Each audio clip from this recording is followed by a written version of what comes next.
जय हिंद साथियों। कल मोदी सरकार के द्वारा बजट प्रस्ताव पेश किया गया, जिस बजट में आम मध्यम वर्ग के लिए कुछ भी नहीं था। यह सरकार केवल ये बताने के लिए बजट पेश करी थी कि हम क्या क्या बेच रहे हैं सरकारी संस्थाएं। आज देश की हालत इतनी दयनीय हो चुकी है कि इतनी दयनीय स्थिति तो अंग्रेज़ों ने भी नहीं की थी, जितनी अंग्रेज़ों के छोड़े हुए टट्टुओं के नाजायज़ संतानें करके जा रही हैं। लेकिन उनसे ज़्यादा जिम्मेवार देश का विपक्ष है, जो इतना कुछ होने के बावजूद खामोश बैठा हुआ है। जब 1 रुपये भी पेट्रोल के दाम बढ़ते थे तो ये लोग रोड में चक्का जाम की स्थिति पैदा कर देते थे। आज देश बिकने की हालत में है और देश का विपक्ष शांत बैठा हुआ है। बड़ी दयनीय स्थिति है, बहुत गंभीर स्थिति पैदा हो चुकी है। ऐसा लग रहा है कि हम पुनः गुलाम बन चुके हैं। उस समय गोरे देश को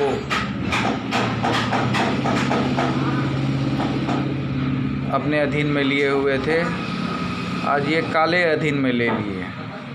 तानाशाही की तो हद पार हो चुकी है। आज जो स्थिति देश के किसानों के साथ हो रही है, ऐसा स्थिति निर्मित कर दिया गया है जैसा युद्ध होने वाला है। हम लड़ किससे रहे? हमारे अन्नदाताओं से। और देश की जनता भी इतनी खामोशी से देख रही है देश की तबाही को। बड़ा ताज्जुब लगता है कि देश की जनता देश को बर्बाद होते हुए कैसे ऐसे देख सकती है। अपना भी कुछ फ़र्ज़ है भाइयों कि हम इस देश के नागरिक हैं। हमारे पूर्वजों ने देश को आज़ाद करवाया था, हमें गुलामी से आज़ाद करवाया था। आज हम उनकी कुर्बानी को ज़ाया कर रहे हैं।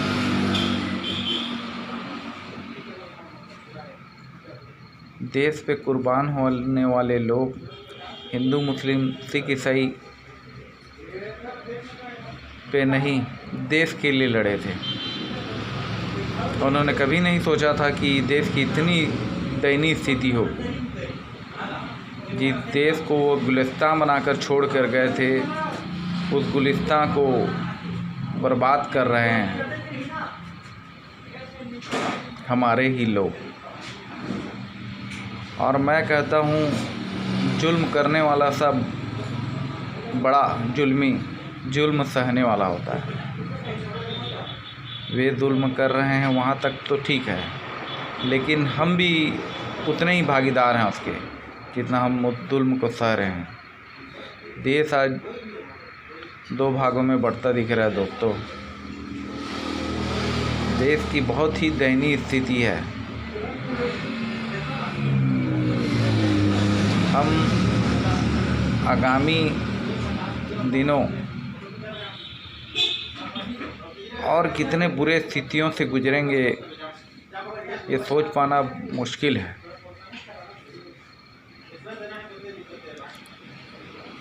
जिस दिन साहब ने कहा था मैं देश बिकने नहीं दूंगा, उसी दिन मुझे अंदाज़ा हो गया था कि कुछ ना कुछ देश के साथ बड़ा होने वाला है। और अब समझ आ रहा है कि देश के साथ ऐसा बड़ा होने वाला था। सब सरकारी संस्थाएं लगभग बिकती जा रही हैं, सब प्राइवेटाइजेशन होते जा रहा है। देश के मालिक अडानी और अंबानी बनकर रह जाएंगे। हर चीज़ उनके आदेश से होगा। जैसे ईस्ट इंडिया कंपनी इस देश पे व्यापारी बनकर राज करने आए थे और पूरे देश पर अपनी हुकूमत चला बैठे। अब सेम उसी राह पर देश चल पड़ा है। अडानी अंबानी अपने व्यापार चलाने के उद्देश्य से ज़रूर हैं, लेकिन वे देश चला रहे हैं और वर्तमान सरकार उनके हाथों की कठपुतली बनकर देश को बर्बाद कर रही है।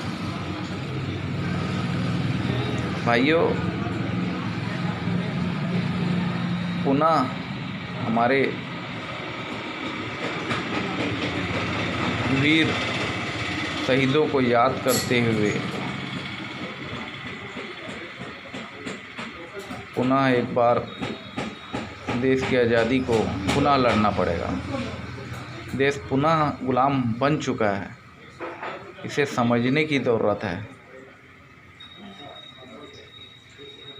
देश को इस कदर तोड़ दिया गया है इन्होंने हिंदू मुस्लिम के नाम से कि लोग समझ नहीं पा रहे हैं कि हो क्या रहा है। ये अमीर और गरीब की लड़ाई अब बन चुकी है। अमीर राज करेगा, गरीब उसका अमीर राज करेगा और गरीब उसकी प्रजा होगी।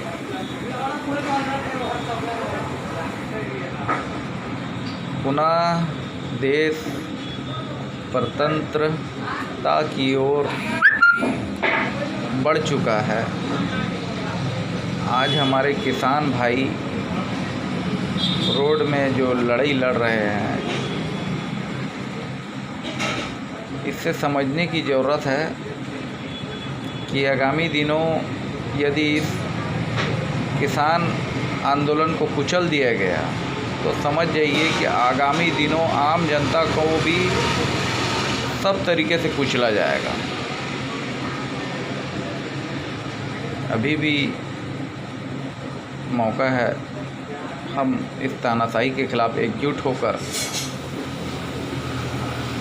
करारा जवाब दे सकते हैं। यदि हम धर्म जाति की लड़ाइयों को न लड़कर देश के लिए, देश को